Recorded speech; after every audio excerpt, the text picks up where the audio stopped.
Hello, this is Alan Yee with Academy Mortgage here in Honolulu, Hawaii. And today we're gonna recap basically the three things that we learned about so far.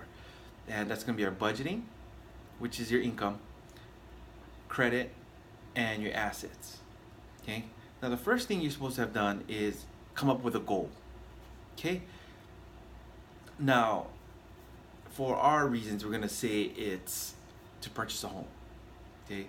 But you may have other reasons, like you want to go to college or send your kids to college or even start a retirement account for your kids.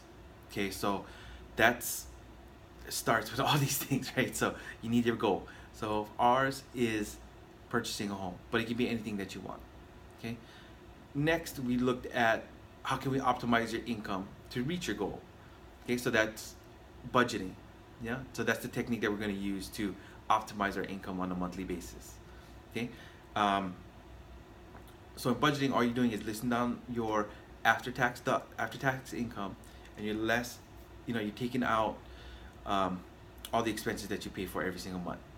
Okay, and what we're supposed to do is we are supposed to take a look at it and see where we can make necessary cuts. Okay.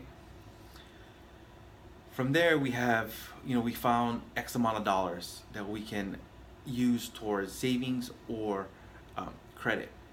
Yeah. So at this time, we're looking at your credit and your assets at the same time. So we're taking a look. Like if we need help with your credit, we're gonna pump the money into there first, usually.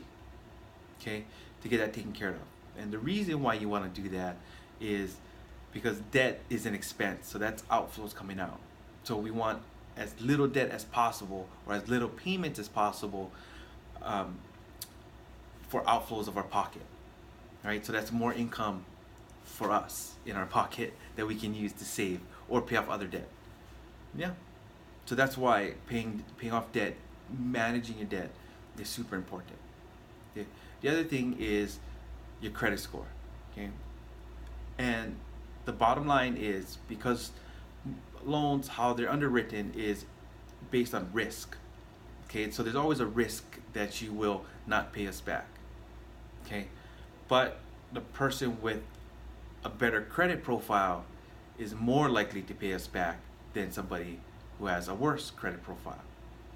Okay, that's simple facts. That's why people with lower credit scores get higher interest rates than somebody with a better credit score. Okay, so we want to keep your credit score as high as possible. So push it up as high as possible. And what we're gonna do is, you want to pay all your debts on time. Keep your balances to at least 30% of the line. Okay, so if you, for example, your credit line is 1,000, you should only be using 300 max. Or that's the balance you should be carrying, is only 300. Okay. And that will bring about, higher credit scores and, lower payments for you for your mortgage. Okay. Lastly is the assets. Okay. Assets are super important. Okay, because you need a down payment.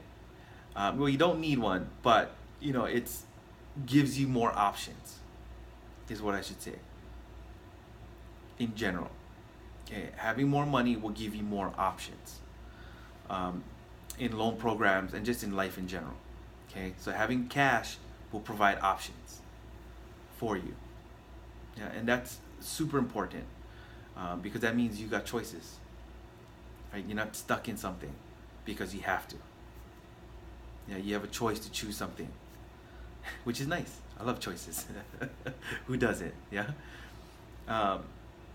And all these things are going to help you throughout your life at the end of the day. Okay, so even though you after you buy your house and everything, you're going to understand how to manage your money better, so that even though you have a large debt, by way of the mortgage, you can still accomplish other things in life. Okay, so when you're ready to thrive and not just survive, give me a call, 808-205-1587, 808-205-1587. Thank you. Have a great day. Goodbye.